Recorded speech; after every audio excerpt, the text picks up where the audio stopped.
여러분 안녕하십니까? 반갑습니다. 오늘은 하나님의 말씀 나를 보내소서 이런 제목으로 하나님의 말씀을 보겠습니다. 하나님의 부르심을 받고 하나님 제가 가겠습니다. 제가 끝까지 하겠습니다. 하나님 저를 보내주십시오.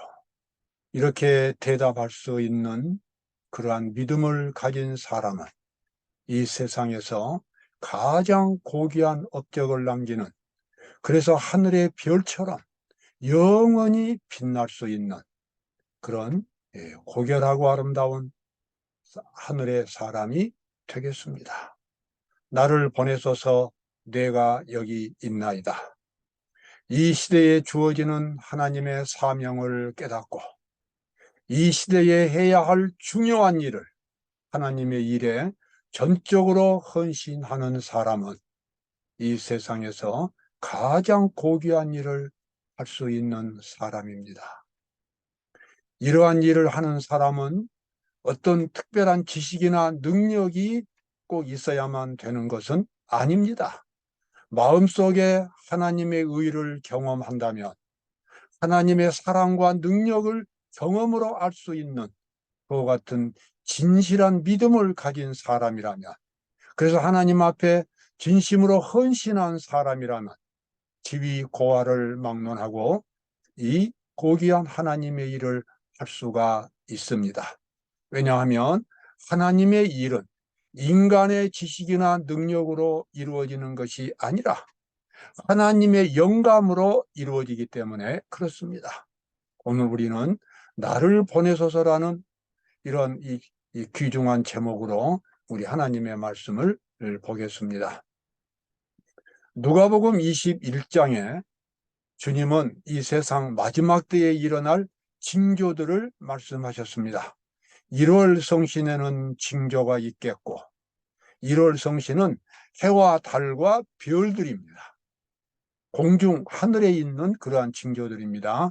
징조가 있겠고, 땅에서는 민족들이 바다와 파도의 우는 소리를 지나여 혼란한 중에 곤고하리라. 곤고한다 그 말은 깊은 고통을 느낀다는 말입니다. 절망 가운데 빠진다는 말입니다. 사람들이 세상에 임할 일을 생각하고 세상에 찾아올 일을 생각하고 무서워함으로 기절하리니 이는 하늘의 권능들이 흔들리겠습니다. 성경은 반복해서 마지막 때에 일어날 사건들을 예언해주고 있습니다. 그래서 우리로 하여금 마지막 때를 준비하도록 그렇게 다 이루고 있습니다. 이 세상 어떤 책도 성경만큼 우리가 사는 시대를 정확하게 보여주는 책은 없습니다. 성경은 이 시대에 일어날 사건들을 정확하게 예언해 주었고 어떻게 준비할 수 있는지 그 길도 보여주고 있습니다. 이 세상을 창조하신 하나님, 이 세상의 역사를 주관하신 하나님은 마지막 때 일어날 사건들을 미리 말씀하시고 모든 사람들이 그 일을 위해서 준비하고 영원한 생명을 얻을 수 있도록 그러한 기별들을 미리 주셨습니다. 우리는 성경 가운데서 그 하나님의 약속을 찾을 수 있게 됩니다. 이 마지막 때에 그러한 하나님의 기별을 세상 사람들에게 전할 수 있는 하나님의 종들을 하나님께서는 부르시는 것입니다. 우시야 왕이 죽던 해에 내가 본, 여기서 나라고 하는 사람은 선지자 이사야를 가리킵니다. 우시야 왕이 죽던 해에 내가 본즉 주께서 높이 들린 보좌에 앉으셨는데 그 옷자락은 성전에 가득하였고, 이사야가 하나님의 부르심을 받고 계시를 받는 그런 장면이 여기 나옵니다. 청년 이사야는 마음속에 깊은 고통을 느끼고 있었습니다. 우시야 왕이 죽던 해, 우시야 왕은 유다 왕국의 11번째 왕이었습니다.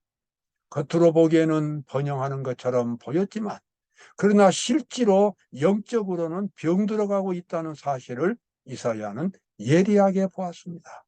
이렇게 계속해서 백성들이 영적으로 신앙이 타락해 간다면 결국 올 것은 멸망밖에는 없는 것입니다. 망하는 것입니다. 그것은 피할 수 없는 역사의 진로입니다. 이사야는 그것을 보면서 자기가 무엇을 할 수 있을까? 정말 이 망해가는 세상을 나는 바라보고만 있는 것일까? 사람들을 구원할 수 있는 길은 없는 것일까? 어느 누구도 이런 문제에 대해서 염려하는 사람은 찾아볼 수가 없었고, 그래서 이사야는 너무나 분명한 사실 앞에서 마음의 깊은 고통을 느꼈습니다. 그래서 그는 어느 날 하나님의 성전 안에 들어가서 자기의 깊은 고통을 고백하면서 하나님한테 기도를 드리고 있었습니다. 그는 정말 무력감에 빠져 있었습니다. 이런 세상 가운데서, 이런 상황에서 내가 아무것도 할 수 없다는 것, 이것을 빤히 보면서도, 망해가는 국가를 보면서도 아무것도 할 수 없다는 그의 마음속에, 그것이 바로 그의 고통이었습니다. 그러자 갑자기 성소의 휘양이 열리면서 하나님의 보좌가 나타났습니다. 하늘에 있는 보좌가 이사야 앞에 전개가 된 것입니다. 여러분, 하나님이 계신 하나님의 성전은 우리가 사는 지구와 매우 가깝습니다. 물리적으로는 매우 멀리 있지만 영적으로는 아주 가까운 것입니다. 하나님의 백성들은 이 지구에 살면서도 하나님 성전 안에 들어갈 수가 있습니다. 하나님의 보좌 앞에 나아갈 수가 있습니다. 하나님의 보좌 앞에서 천사들이 보는 앞에서 그곳에서 신앙생활을 할 수가 있습니다. 바로 그것이 성소 진리, 임마누엘 하나님을 구현시킨 성소 진리의 핵심입니다. 그와 같은 기적은 예수님의 십자가가 이루어 놓은 것입니다. 우리는 지금 이 지상에 살면서 내가 내 방에서 기도하고 있으면서 하나님의 성전 앞에, 하나님의 보좌 앞에 나아갈 수 있는 것입니다. 갑자기 이사야 앞에 이와 같은 성전이 보이면서 하나님의 보좌가 보이고 수많은 천사들이 찬양을 부르고 있었습니다. 그 광경을 보면서 이사야는 탄식했습니다. 자기의 모습이 너무나 더럽고 추악한 것이었습니다. 정말 국가를 위해서 무슨 일을 하겠다는 그 이전에 자기가 먼저 망하게 생겼습니다. 그래서 나여 망하게 되었도다라고 탄식할 때에 그때 스랍 중에 한 사람, 한 천사가 와가지고 이사야의 입에 숯불 하나를 대주었습니다. 여기서 숯불이라고 하는 이 상징적인 모습은 하나님의 보좌 앞에 있는 속죄의 그 분향단을 가리킵니다. 성경은 하나님 보좌 앞에 분향단이 있다고 말합니다. 그 분향단은 바로 예수 그리스도의 십자가의 보혈이 서 있는 곳입니다. 모든 죄인들의 죄가 하나님 보좌 앞에서 사라지게 하는데 그 사라지는 장소, 사라지는 그런 역동적인 과정이 하나님의 보좌 앞에 있는 분향단, 바로 거기에 있습니다. 오늘 우리의 모든 이 회개하는 죄, 우리가 하나님께 드리는 모든 그러한 기도들도 하나님 보좌 앞에 있는 분향단 앞으로 나아가서 거기서 예수님의 십자가의 보혈의 그 피의 공로를 힘입어서 하나님 앞에 받아들여지고 그 기도가 응답이 되어서 우리에게 내려옵니다. 이러한 모든 과정들이 성경에 자세하게 나타나 있습니다. 그 서랍이 말하기를 이사야에게 그 서랍 하나가 화저로 단에서 취한 바 빈 숯을 가지고 내게로 날아와서 그것을 내 입에 대며 가로되 보라 이것이 내 입에 닿았으니 내 악이 제하여졌고 내 죄가 사하여졌느니라 하더라. 이사야가 하나님 앞에서 그의 모든 죄가 용서받은 경험을 갖게 되었습니다. 여러분, 이 경험은 다른 사람의 영혼을 구원하는 데 있어서 그리고 하나님의 사업을 위해서 일하고자 하는 하나님의 종들에게는 필수적으로 필요한 경험입니다. 자기의 죄가 먼저 하나님 앞에 다 용서받고 자기가 하나님으로부터 구원을 받은 사람만이 다른 사람을 위해서 일할 수 있습니다. 자기가 구원받지 못하면서 어떻게 다른 사람에게 하나님의 구원을 전할 수 있겠습니까? 우리가 영혼을 구원하는데 그 영혼 구원은 반드시 자기가 먼저 구원을 받아야 한다고 하는 것입니다. 하나님 앞에 나아가서 그의 모든 죄가 용서받았고 그리고 그가 하나님의 자녀가 되었다고 하는 확신을 마음속에 가질 수 있어야 됩니다. 그러한 확신은 진실한 마음으로 하나님 앞에 믿음을 고백하는 모든 사람들에게 하나님이 주시는 하나의 특권인 것입니다. 여러분 그렇게 한번 해보시면 구원의 확신을 가질 수 있습니다. 내가 하나님께 진정으로 나의 남은 일생을 다 바치고 하나님의 모든 말씀대로 내가 살기로 순종한다면 그때 그 즉시 하나님께서는 우리에게 모든 죄를 용서하시고 우리의 구원을 확증해 주시고 그렇게 해서 하늘 백성이 되게 해 주십니다. 다른 사람한테 가서 하나님의 구원을 전하고자 하는 사람은 반드시 먼저 하나님 앞에서 자기의 구원을 먼저 경험해야만 하는 것입니다. 그때 하나님께서 이사야에게 아주 의미심장한 질문을 하셨습니다. 내가 누구를 보내며 누가 우리를 위하여 갈꼬?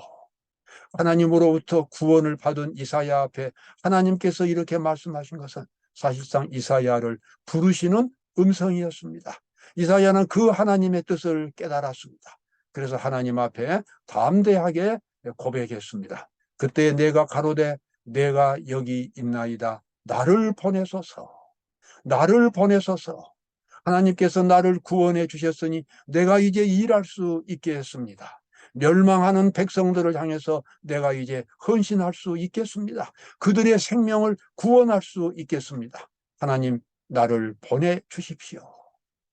오늘날 이 세상이 망해가는 시대, 모든 징조들이 세상의 멸망을 애고하고 있는 이 절망적인 시대, 세상 어디를 보아도 희망이 보이지 않는 이 마지막 시대에 이사야가 가졌던 이 경험은 오늘 진실되게 하나님을 섬기는 모든 하나님의 종들이 가져야 할 경험입니다.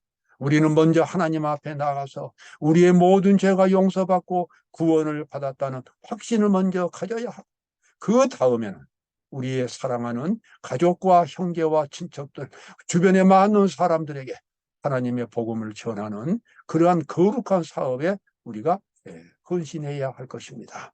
그런데 그 다음에 하나님께서 의미심장한 말씀을 하셨습니다.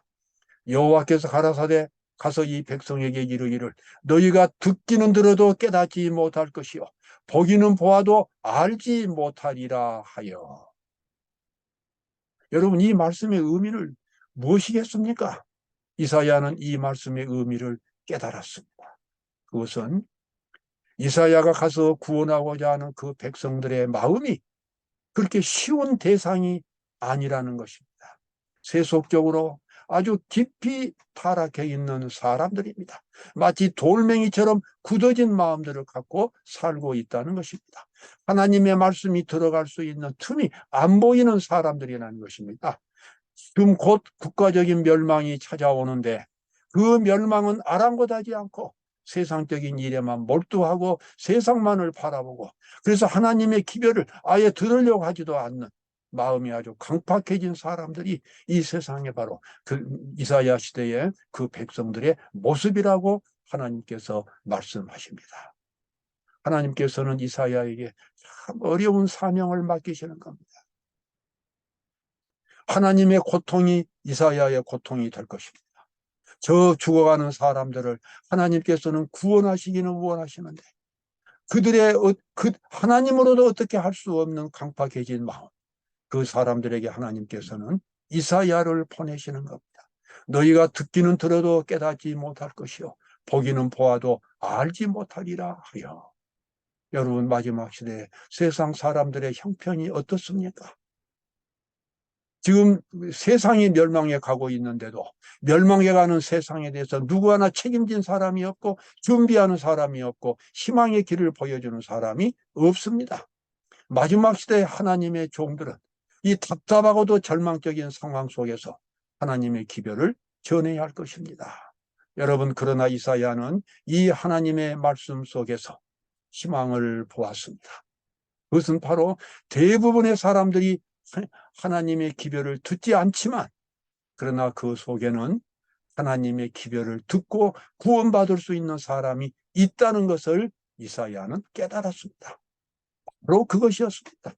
그래서 이사야는 절망하지 않았습니다. 희망이 있었습니다. 구원받을 사람들이 있다는 것입니다. 아무리 사람들의 마음이 강팍해도 그 속에는 구원받을 수 있는 사람이 있다는 것을 이사야는 알았습니다. 그래서 이사야는 60년 동안 마지막에 그가 순교 당할 때까지 줄기차게 하나님의 기별을 전했습니다. 아무도 그의 기별에 귀를 기울이지 않는 것처럼 보였지만 그의 기별을 듣고 보이지 않는 곳에서 이사야의 기별을 통하여 구원받은 사람들이 그 당시에 있었습니다. 선지자 이사야가 나중에 하늘에 가서 이제 영원히 살게 될 때에 자기가 봉사했던 그 수고의 결과들을 그는 하늘에서 보게 될 것입니다. 여러분, 우리도 마찬가지입니다. 우리가 지금 하나님의 기별을 전할 때에 우리가 누구에게나 하나님의 기별을 전하고 봉사하고 사랑하고 존경하고 그들을 위해서 일할 때에 어떤 결과가 보이지 않는다고 절망할 필요는 없습니다. 절망할 필요는 없습니다. 하는 데까지 최선을 다해서 하는 것입니다. 그리고 그 결과는 하나님께서 얻게 하실 것입니다. 오늘 우리도 히브리서 10장에 나와 있는 말씀대로 하나님 앞에 나아가서 먼저 모든 죄를 용서받고 하나님의 의로 채워지는, 하나님의 정신과 능력으로 채워지는 그런 경험을 가진 뒤에 영혼들을 위해서 일할 수 있겠습니다. 형제들아, 우리가 예수의 피를 힘입어 성소에 들어갈 담력을 얻었나니, 성소는 하나님의 보좌가 있는 곳입니다. 우리의 죄가 사라지는 장소입니다. 그 길은 우리를 위하여 휘장 가운데로 열어놓으신 새롭고 산 길이요, 휘장은 곧 저의 육체니라. 예수님의 육체니라. 예수님이 십자가 위에서 달려 돌아가심으로 우리 죄인들이 하나님 앞에 직접 나아갈 수 있는 그 길이 열어지게 된 것입니다. 고귀한 특권인 것입니다. 우리는 이 지구에 살면서도 하나님 앞에 나아갈 수 있습니다. 그곳에서 우리의 모든 죄를 용서받고 구원받을 수 있습니다. 그곳에서 하나님으로부터 사명을 받고 이 세상에서 가장 고귀한 사명을 하면서 우리의 삶을 마감할 수 있습니다. 그 고귀한 길은 예수님이 십자가를 통해서 그 길을 열어 놓으신 것입니다. 오늘 이 마지막 때에 하나님의 기별이 전해지는 이때 여기 천사의 모습으로 오늘 우리가 전해야 할 기별이 있습니다.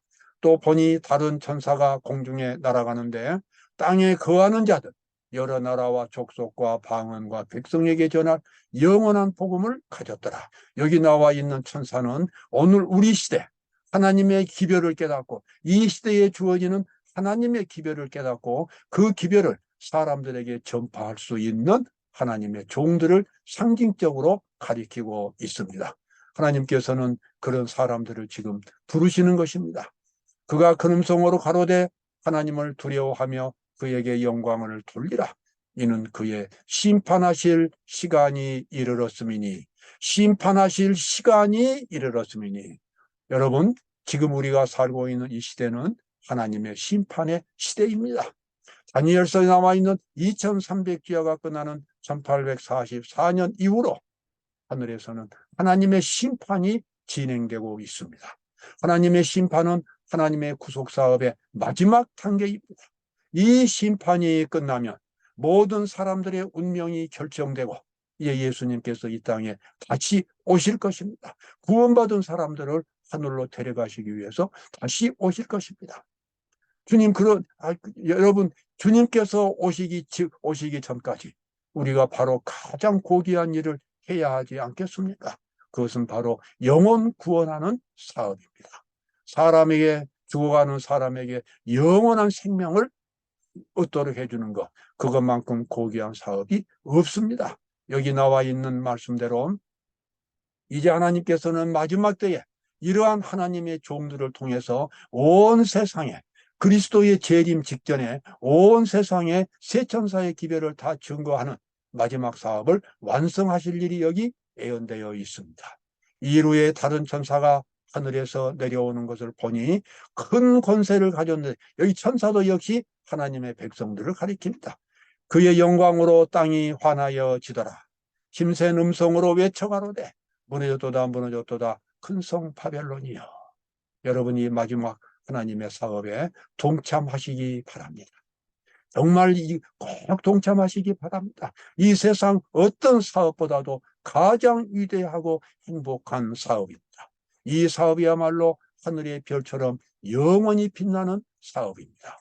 여러분 꼭 참석하시기, 이 거대한 운동에 꼭 참여하시기 바랍니다. 그때의 모습이 여기 대쟁투에 나옵니다. 하나님의 종들은 거룩한 헌신으로 빛나고 밝은 표정을 얼굴에 짓고 하늘에서 온 기별을 선포하기 위하여 이것저것으로 분주히 왕래할 것이다. 온 세상은 무수한 음성으로 경고를 받을 것이다. 이적들이 일어나고 병자들이 고침을 받게 될 것이다. 이것이 바로 이제 이 세상에서 이루어지는 마지막 구속 사업이 되겠습니다. 여러분 지금 이 사업을 위해서 준비할 때는 지금입니다. 지금 하나님의 보좌 앞으로 나가십시오. 이사야처럼 하나님 앞에서 마음을 고백하십시오. 자격이 없지만, 내가 죄가 많지만 하나님께서 나를 보내시면 내가 갈 수 있겠습니다. 하나님 먼저 나를 구원해 주시고 내가 만나는 모든 사람들을 구원할 수 있도록 나를 보내주십시오. 내가 여기 있나이다, 나를 보내소서. 그것이 여러분과 저의 하나님을 향한 간절한 그러한 외침이 되기를 바라면서 말씀을 마치겠습니다. 오늘도 즐거운 하루가 되시기를 바랍니다. 감사합니다.